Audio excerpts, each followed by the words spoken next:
بسم اللہ الرحمن الرحیم۔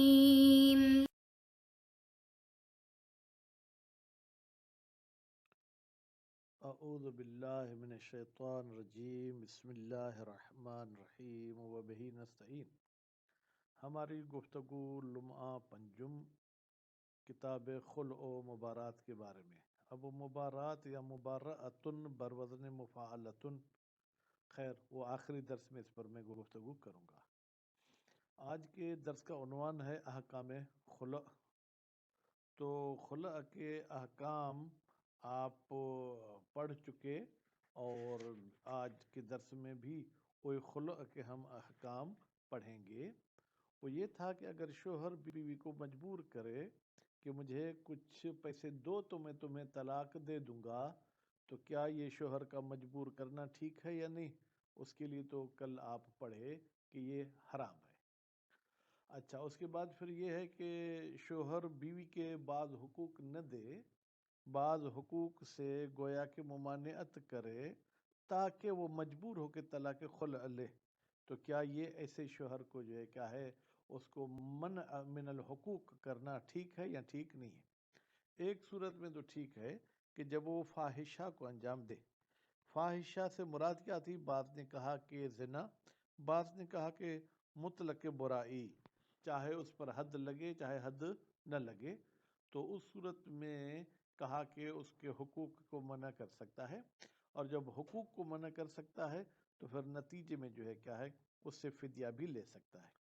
لیکن سوال یہ ہے کہ فدیہ اتنا ہی لے گا جتنا شوہر نے اس کو حق مہر دیا تھا، یا اس سے زیادہ بھی لے سکتا ہے؟ تو اس کے بارے میں قیل قال بہت ہیں۔ اس میں سے ایک قول یہ ہے کہ قرآن کی آیت جو کہ ہم انشاءاللہ جب عبارت پڑھیں گے تو اس میں پڑھیں گے، اس کے مطابق یہ ہے کہ جو اس نے دیا ہے اس سے بعض حصہ لے سکتا ہے، کیونکہ من تبعیضیہ اس آیت میں آئی ہے۔ اور بعض علماء فرماتے کہ نہیں جناب، یہ جو ہے کیا اس سے زیادہ بھی لینا چاہے تو لے سکتا ہے۔ خیر، اب کہتے ہیں کہ جب یہ طلاق خلع ہو گئی تو شوہر کو کسی قسم کے بیوی کی طرف رجوع کا حق نہیں ہے، صرف ایک صورت میں رجوع کر سکتا ہے، جب وہ عورت جو ہے اپنے بذل یعنی اپنے جو اس نے رقم دی ہے اس میں وہ رجوع کرنا چاہے، تو پھر شوہر بھی اس طلاق کو خلع سے تبدیل کر کے گویا کہ رجعی سمجھے گا اور اس میں رجوع کر سکتا ہے۔ اور کہا گیا ہے لا یصح ذالک، صحیح نہیں ہے یہ کام۔ کون سا یہ کام؟ کہ جناب ہم کہیں کہ شوہر اس کو مجبور کرے تاکہ اس سے جو ہے کیا ہے کچھ رقم لے اور اس کو طلاق دے۔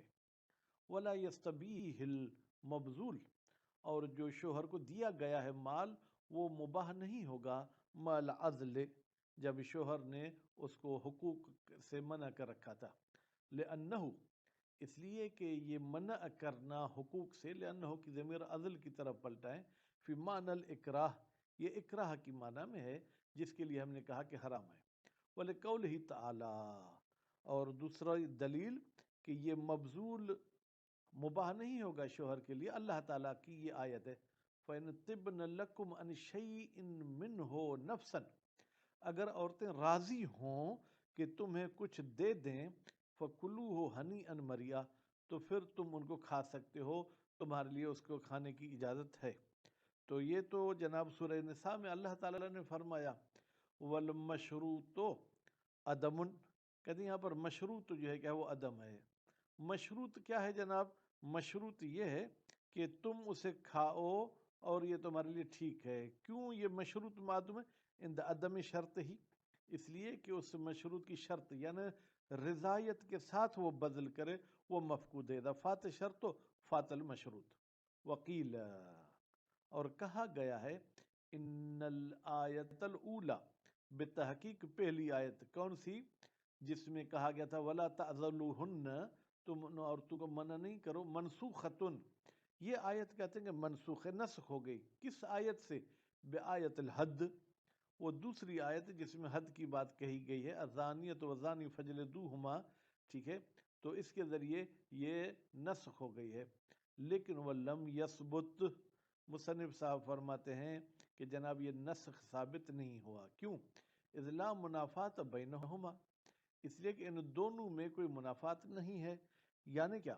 یعنی تم ان کو ان کے حقوق سے منع بھی نہیں کر سکتے ہو، اور وہ جرم کرتی ہیں تو ان کو تم سزا بھی دلا سکتے ہو. والاصل عدم نسخ، اور ہم شک کرتے ہیں کہ یہ پہلی آیت نسخ ہوئی یا نہیں. اصل یہ ہے کہ یہ نسخ نہیں ہوئی. وعلی الاول، پہلے قول کے مطابق. وہ پہلا قول کون سا تھا؟ جواز العزل. حل یتقید جواز العزل، کیا قید لگائی گئی ہے اس عزل کے جواز کو؟ ببذل ما وصل الیہا، کہ عورت دے ما وہ چیز جو ملی ہے عورت کو منہ شوہر کی طرف سے، من مہر، مثلا مہر ملی ہے، وغیر ہی، یا مہر کے علاوہ کوئی اور چیز ملی ہے. تو نتیجہ کیا ہوگا؟ فلا یجوز زیادت علیہ، پس جائز نہیں ہے کہ شوہر اضافی مال لے. علیہ، علیہ کی ضمیر کہاں جائے گی؟ ما وصل، جو شوہر نے اس عورت کو دیا تھا. ام لا یتقید، یا یہ کہ اس قسم کی کوئی قید نہیں ہے بلکہ اضافی بھی لینا چاہے تو لے سکتا ہے. ام لا یتقید الا برضا ہو، مگر یہ کہ شوہر راضی ہو کہ مجھے کم دے دو، زیادہ دے دو. اختار المصنف الاول، مصنف صاحب نے اختیار کیا ہے پہلے قول کو. یعنی کیا؟ پہلا قول یہ تھا کہ عورت کو جو شوہر سے ملا ہے اس سے زیادہ نہیں لے سکتی. حذرا من ضرر العظیم، اس میں تو کیا ہے، مصنف صاحب نے یہ فتویٰ دی ہے ڈرتے ہوئے کہ کہیں عورت کو کوئی زیادہ نقصان نہ ہو جائے. وہ استنادا، اور مصنف صاحب نے ضرر کو مد نظر رکھتے ہوئے پھر دلیل اور بھی پیش کی ہے. الی قول نبی صلی اللہ علیہ وآلہ وسلم، اس نظر اول کو انہوں نے نسبت دی ہے رسول اکرم کے قول کی طرف. لجمیلہ، رسول اکرم نے وہ قول کس کے لیے کہا تھا؟ جمیلہ، جو کہ بیٹی تھی عبداللہ کی، عبداللہ جو کہ بیٹا تھا ابی کا. لما کرہت زوجہا، جب یہ عورت اپنے شوہر سے نفرت کر رہی تھی. اس کا شوہر کون تھا؟ ثابت بن قیس، ثابت بن قیس تھا. وقال لہا، اور نبی کریم نے کہا اس عورت کو، اتردین علیہ حدیقتہ، کیا تم اپنے شوہر کو اس والا باغ لوٹا کر دو گی؟ قالت، تو اس عورت نے کہا نعم، جی ہاں، وہ میں اسے واپس کر دوں گی.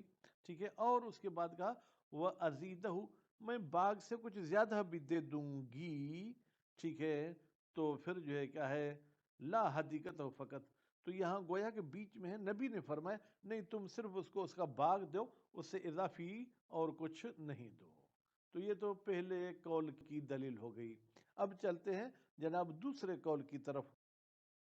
ثانی، دوسرے قول کی وجہ کیا ہے؟ وجہ ثانی کا مطلب یہ ہے کہ عورت کو جو شوہر سے ملا تھا اس سے زیادہ بھی دے سکتا ہے.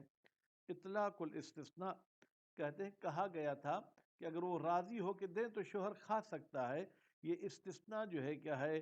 شامل لزائد، یہ زائد مقدار کو بھی شامل ہے. وَأَدَّ الْأَصْحَابُ مِثْلَ هَذَا خُلْعًا، اور شمار کیا ہے علماء کرام نے اس قسم کی طلاق کو جس میں شوہر حقوق کی منع کرے اور عورت پیسے دے کا یہ خلع ہے.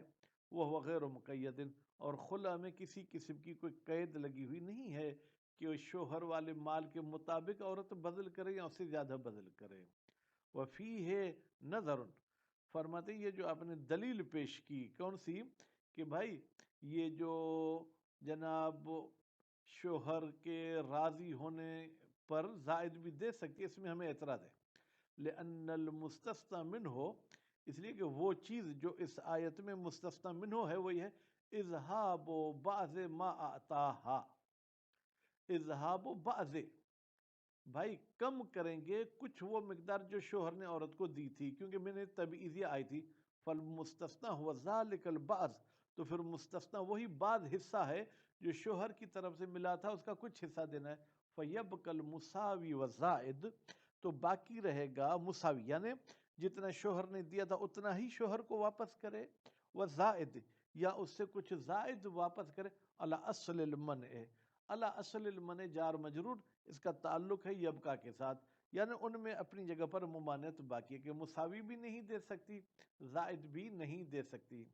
فَإِنْ خَرَجَ الْمُسَاوِي بِدَلِيلٍ آخر، اگر مساوی دینا یعنی جتنا شوہر سے ملا تھا اتنا ہی شوہر کو دے، اگر یہ کسی اور دلیل کی وجہ سے خارج بھی ہو گیا اس منع والے قانون سے تو بھی بقی زائدو، اضافی مقدار منع والے اصل پر باقی رہے گی۔ وَإِطْلَاقُ الْخُلْءِ عَلَيْهِ، اور خلع کا استعمال کرنا علیہ اس عزل والی صورت میں اس طلاق پر محل و نظر، اس میں ہمیں اعتراض ہے، لأنها، اس لیے کہ یہ عورت لیست کارہتن، یہ شوہر سے نفرت نہیں کرتی، جبکہ طلاق خلع میں نفرت ہونا ضروری ہے۔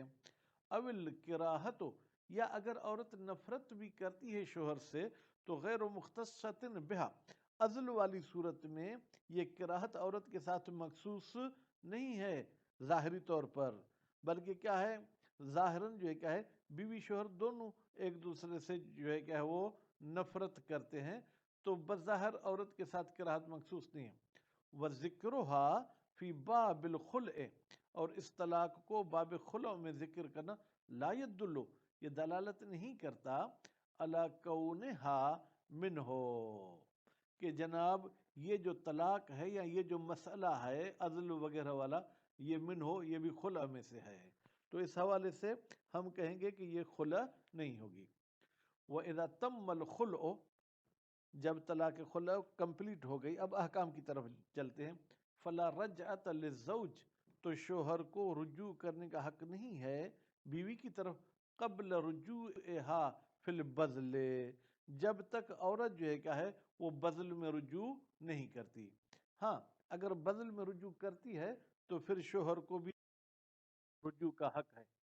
وَلِلزَّوْجَةِ الرُّجُوعُ، اور بیوی کو حق ہے کہ وہ دی ہوئی رقم میں رجوع کرے، فی البذل یعنی جو اس نے دیا ہے اس میں رجوع کر سکتی ہے، ما دامت فی العدت، تب تک رجوع کرے گی جب تک عدت میں موجود ہے۔ ان کانت ذات عدت، اگر یہ عورت ان عورتوں میں سے ہے جو عدت والی ہوتی ہیں، مثلا کیا، اگر یہ عورت صغیرہ تھی پھر تو طلاق بائن اس کی کوئی عدت نہیں ہے، ٹھیک ہے۔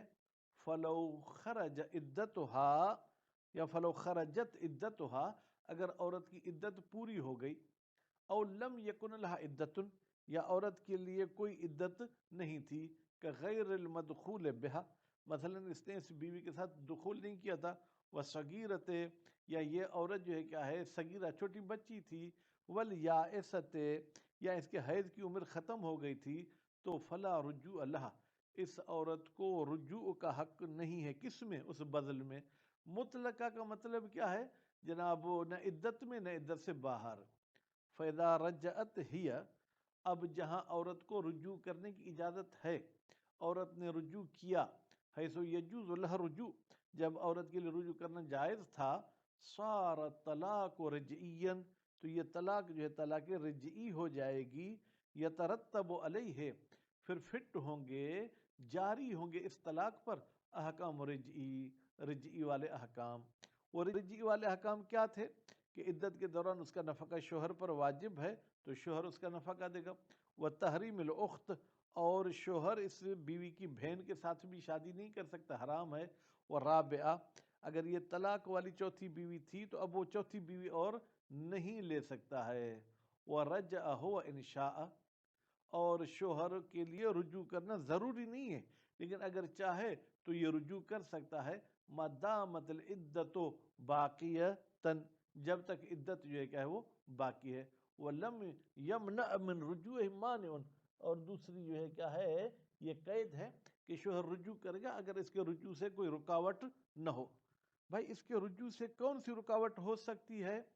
کما لو تزوج باختها، مثلا اس نے اس عورت کی بہن سے شادی کی، البتہ عدت کے دوران شادی کرنا جائز نہیں ہے، لیکن اگر یہ کسی ایسے مجتہد کی تقلید کرتا ہے جس نے کہا کہ عدت میں بھی تم اس کی بہن کے ساتھ شادی کر سکتے ہو، او رابعتن، یا اس بندے نے چوتھی عورت کے ساتھ شادی کر لی، قبل رجوعها، ابھی اس عورت نے جو ہے کیا ہے جناب بذل میں رجوع نہیں کیا تھا، ان جوزنا ہو، اگر ہم بہن کے ساتھ اور چوتھی کے ساتھ شادی کو جائز قرار دیں تو چونکہ اب 4 بیویاں ہو چکی ہیں تو یہ 5ویں کی طرف رجوع نہیں کر سکتا، یا چونکہ اب اس کی بہن اس کے گھر میں آ گئی ہے تو اب یہ پہلی بیوی کی طرف بھی رجوع نہیں کر سکتا.